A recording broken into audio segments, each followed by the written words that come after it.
Hello, it's time to get started. Glad to meet you here. The first part of our e-learning course, our first module, and we're going to start with associations, which is, I think, the primary method of working with dreams. In fact, it reminds me of when I was at UCLA when I was an undergrad, and I had my first psychology course. There I was as undergraduate and thinking through the whole work of dream. And my first course, of course, started with Sigmund Freud. Sigmund Freud is credited often with being the pioneer, at least in the West, of working with dreams.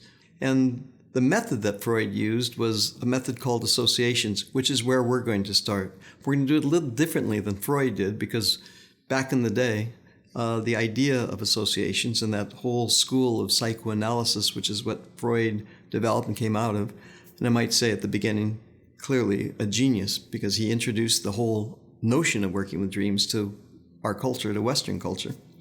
But he had the idea that dreams actually were secondary, that primarily what was going on inside of us, inside of the psyche, had to do with early family experience. So what was going on with us as children, essentially, between our mom, our father, parents, and ourselves, really would form who we were and kind of mold our behavior. He developed it for a whole set of other reasons. He was interested in getting way deep into the past in our lives to understand what are the motivations, what are the impulses or the instincts that were manifesting in our lives as adults, and that they would then appear as dream.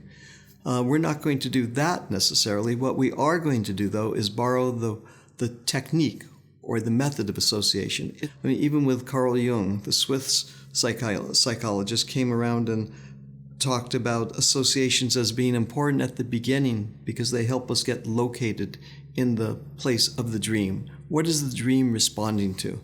And with associations, as you'll see in just a moment, we get something called the dream context, the context of the dream. So let's start with the craft of association.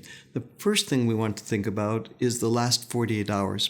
It's said that dreams forever are responding to the circumstances of the day and to the last 48 hours. Dreams also respond to events in our family life, in our personal history, in what's gone on with us since we've been children. But most important, at the beginning, we're so curious about the last 48 hours, and there's no better way of picking up that information, frankly, no easier way of getting to the dream context than there is to work with the craft of association, to work with those methods.